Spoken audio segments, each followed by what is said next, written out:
Finally Motorola company ने अपना एक और नया स्मार्टफोन मोटो G45 को लॉन्च कर दिया। वही दूसरी तरफ iQOO का popular smartphone iQOO G9X 5G। वैसे तो इन दोनों स्मार्टफोन की प्राइस में 3000 रुपीज़ का डिफरेंस देखने को मिल जाता है, क्योंकि एक तरफ मोटो G45 को 12,999 रुपये की प्राइस में 8GB की रैम और 128GB स्टोरेज वाले वेरिएंट को बाई कर सकते हैं। वही दूसरी तरफ iQOO G9X 5G को 15,998 रुपये की प्राइस में 8GB की रैम और 128GB स्टोरेज वाले वेरिएंट को बाई कर सकते हैं। स्मार्टफोन का अगर परफॉर्मेंस की बात करी जाए, जिस तरह इन दोनों स्मार्टफोन की प्राइस में डिफरेंस देखने को मिल जाता है, उसी तरह इन दोनों स्मार्टफोन के परफॉर्मेंस में भी डिफरेंस देखने को मिल जाता है। क्योंकि एक तरफ iQOO के G9X 5G में Qualcomm Snapdragon 6 Gen 1 का प्रोसेसर देखने को मिल जाता है। वही दूसरी तरफ मोटो G45 जो कि 13,000 रुपीज से कम के प्राइस में पहला ऐसा स्मार्टफोन जिसमें Qualcomm Snapdragon 6S Gen 3 का प्रोसेसर देखने को मिल जाता है। इन दोनों स्मार्टफोन के अगर अंततः स्कोर की बात करी जाए तो एक तरफ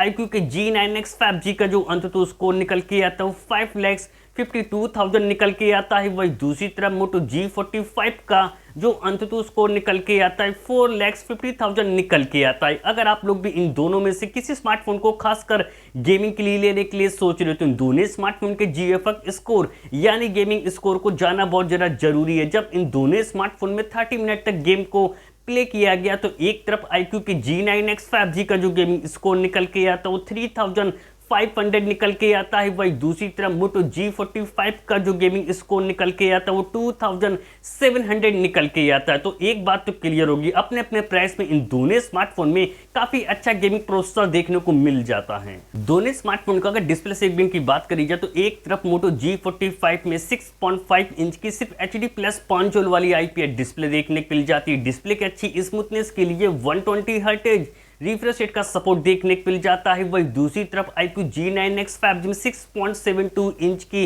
बिग साइज की फुल HD+ 5 जोल वाली IPS डिस्प्ले देखने को मिल जाती है। डिस्प्ले की अच्छी स्मूथनेस के लिए 120 हर्ट्ज रिफ्रेश रेट का सपोर्ट देखने को मिल जाता है, जो कि डिस्प्ले की क्वालिटी तो आप लोगों को बेटर iQOO के G9X 5G में देखने को मिल जाती है। उनका अगर IP रेटिंग की बात करी जाए तो एक तरफ iQOO के G9X 5G में IP64 की रेटिंग देखने को मिल जाती है। वही दूसरी तरफ मोटो G45 में IP52 की रेटिंग देखने को मिल जाती है। इन दोनों स्मार्टफोन का अगर कैमरा सेगमेंट की बात करी जाए तो एक तरफ iQOO G9X 5G के बैक में डुअल रियर कैमरा सेटअप देखने को मिल जाते हैं। 50 मेगापिक्सल का मेन प्राइमरी कैमरा मिलता है, बाकी का दूसरा कैमरा 2 मेगापिक्सल का मिल जाता है विद LED फ्लैश लाइट के साथ।